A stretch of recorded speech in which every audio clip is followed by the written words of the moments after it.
ಎಲ್ರಿಗೂ ನಮಸ್ಕಾರ. ನಾನು ಇಂಟೆನ್ಷನ್ ಈ ಚಾನಲ್ನ ಸ್ಟಾರ್ಟ್ ಮಾಡೋದಕ್ಕೆ ಅಂದರೆ ಸಾಧ್ಯ ಆದಷ್ಟು ಕೆಮಿಸ್ಟ್ರಿ ರಿಲೇಟೆಡ್ ಟಾಪಿಕ್ನ ಸಿಂಪಲಾಗಿ ಕನ್ನಡದ ಹೇಳುವಂಥ ಪ್ರಯತ್ನ ಮಾಡ್ತಿದ್ದೀನಿ.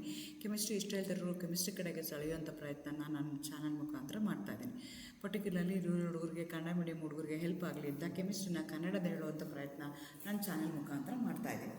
ನೀವೇನಾದರೂ ರಾಣಿ ಚೆನ್ನಮ್ಮ ಯೂನಿವರ್ಸಿಟಿನಲ್ಲಿ ಓದ್ತಾ ಇದ್ದೀರಾ, ಫೈನಲ್ ಇಯರಲ್ಲಿ ಇದ್ದೀರಾ ಅಂತಂದರೆ 2 ಪೇಪರ್ ಬರುತ್ತೆ, ಪೇಪರ್ 1 ಆ್ಯಂಡ್ ಪೇಪರ್ 2 ಅಂತ. ಪೇಪರ್ 1ಅಲ್ಲಿ ನಿಮಗೆ 4 ಯೂನಿಟ್ ಬರುತ್ತೆ. ಅದರಲ್ಲಿ 3ನೇ ಯೂನಿಟಲ್ಲಿ ಫೋಟೋ ಕೆಮಿಸ್ಟ್ರಿ ಅಂತ ಚಾಪ್ಟರ್ ಬರುತ್ತೆ. ಅದರದ್ದು 3ನೇ ವಿಡಿಯೋ ನಾನು ಇವತ್ತು ಅಪ್ಲೋಡ್ ಮಾಡ್ತಾ ಇರೋವಂಥದ್ದು. ನೀವು ನನ್ನ ಚಾನಲ್ಗೆ ಹೋಗಿ ಸಬ್ಸ್ಕ್ರೈಬ್ ಮಾಡಿಕೊಂಡು ಪ್ಲೇ ಲಿಸ್ಟ್ಗೆ ಹೋಗಿ RCU NEP 5th sem paper 1 ಅಂತ ಕೊಟ್ಟರೆ ಇದುವರೆಗೂ ನಾನು ಅಪ್ಲೋಡ್ ಮಾಡಿದ್ರೆ ಎಲ್ಲ ವೀಡಿಯೋಗಳು ಒಂದೇ ಕಡೆಗೆ ಸಿಗ್ತಾ ಹೋಗುತ್ತೆ. ಜೊತೆಗೆ ಪರ್ಟಿಕ್ಯುಲರ್ ಚಾಪ್ಟ್ರಲ್ಲಿ ನಾನು ಇಲ್ಲಿ ಹೇಳ್ದಂಗೆ ಫೋಟೋ ಕೆಮಿಸ್ಟ್ರಿ 3 ಅಂತ ಹಾಕ್ಕೊಂಡಿದ್ದೀನಿ. ಹಾಗಾಗಿ ನೀವು 1 ಆದಮೇಲೆ 2 ಆದಮೇಲೆ 3 ಅದೇ ಆರ್ಡ್ರಲ್ಲಿ ನೀವು ಓದ್ಕೊಳ್ತಾ ಹೋದರೆ ಈಸಿ ಆಗುತ್ತೆ. ಇವತ್ತಿನ ವಿಡಿಯೋದಲ್ಲಿ ನಿಮ್ಮ ಸಿಲೆಬಸ್ ಪ್ರಕಾರ ಲಾಸ್ ಆಫ್ ಫೋಟೋ ಕೆಮಿಸ್ಟ್ರಿ ಇದೆ. 2 ಲಾ ಇದೆ, first law and second law ಅಂತ ಹೇಳ್ತೀವಿ, ಗೋಥಸ್ ಡ್ರೇಪರ್ ಲಾ ಅಂತ ಹೇಳ್ತೀವಿ, Stark Einstein's law of photochemical equivalence ಅಂತ ಹೇಳ್ತೀವಿ. ಅದರದ್ದು ಸ್ಟೇಟ್ಮೆಂಟು ಅದು ಏನು ಅಂತ ಅದನ್ನು ಇವತ್ತು ತಿಳ್ಕೊಳ್ತಾ ಹೋಗೋಣ. Photochemistry ಅಂತಂದರೆ it's A branch of chemistry which deals about the photochemical reaction. What are photochemical reaction? The reaction which takes place in presence of the light energy. ಅಂಥದಕ್ಕೆ ನಾವೇನಂತ ಕರಿತೀವಿ, ಫೋಟೋಕೆಮಿಸ್ಟ್ರಿ ಅಂತ ಹೇಳ್ತೀವಿ.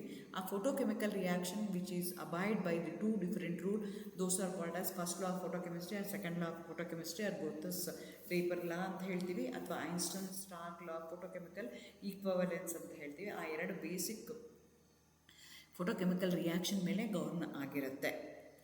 ಸೊ ಮೊದಲನೇದಕ್ಕೆ ನಾವೇನಂತ ಕರಿತೀವಿ, ಫೋಟೋಕೆಮಿಕಲ್ ರಿಯಾಕ್ಷನ್ ಫಸ್ಟ್ ಲಾ ಫೋಟೋಕೆಮಿಸ್ಟ್ರಿ ಅಂತ ಕರಿತೀವಿ, ಇಲ್ಲಾಂದರೆ ಗ್ರೋಥಸ್ Draper's ಲಾ ಅಂತ ಹೇಳ್ತೀವಿ. ಇದನ್ನು ಆ್ಯಕ್ಚುಲಿ 2 ಡಿಫ್ರೆಂಟ್ ಸೈಂಟಿಸ್ಟ್, ಗ್ರೋಥಸ್ ಮತ್ತು ಡ್ರೇಪರ್ 1939 ಅಥವಾ 1818 ಅದನ್ನು ಹೇಳ್ತಾರೆ.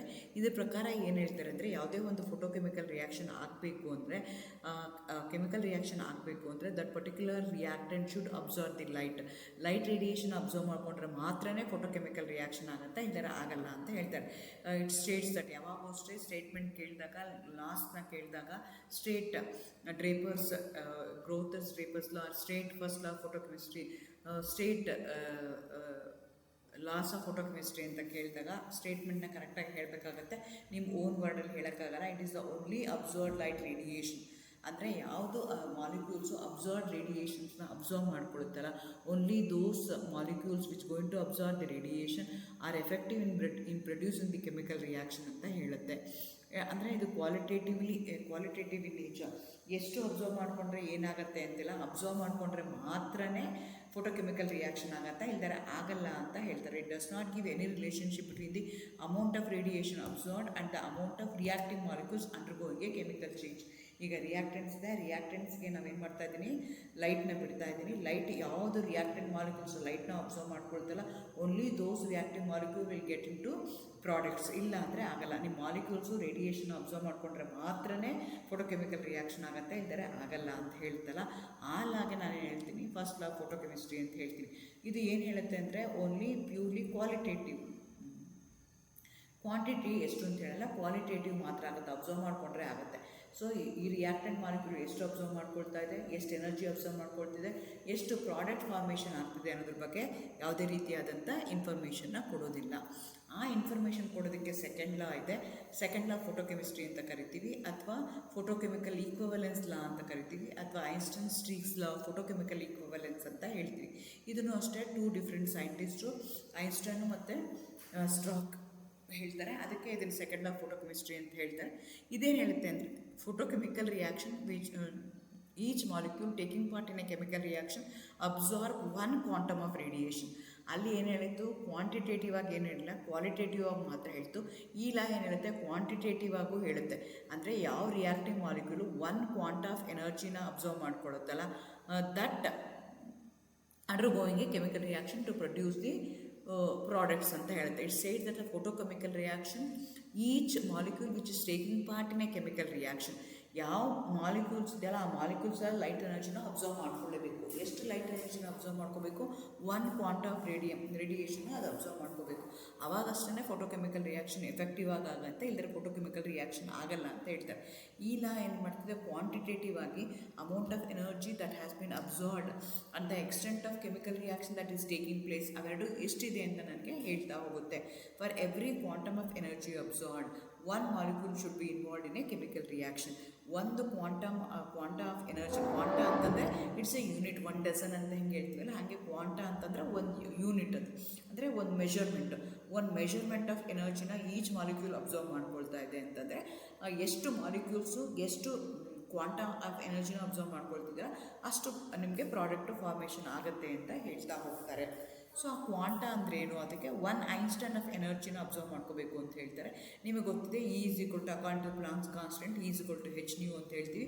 H ಅಂದರೆ Planck's constant 6.627 × 10⁻34 joule per second ಇದೆ. ಎನರ್ಜಿ ಅಬ್ಸರ್ವ್ ಪರ್ ಮಾಲಿಕ್ಯೂಲ್ನ ತೊಗೊಂಡ್ರೆ N × h nu ಅಂತ ಹೇಳ್ತೀವಿ. Where N is a capital, N is a Avogadro number, 6.023 × 10⁻23 ಅಂತ ಹೇಳ್ತೀವಿ.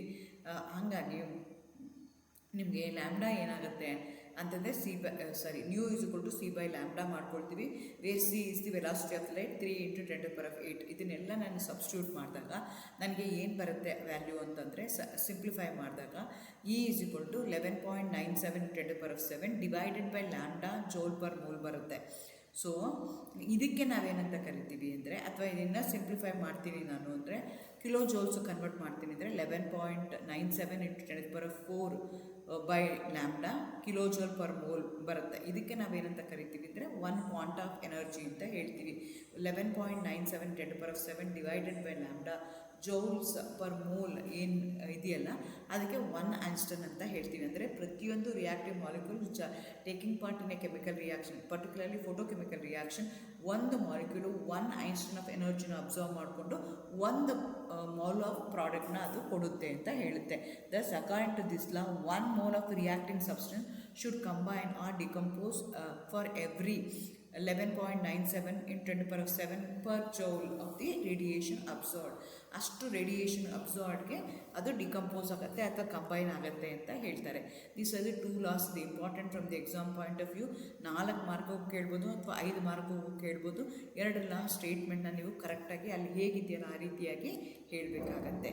Thank you, all the best.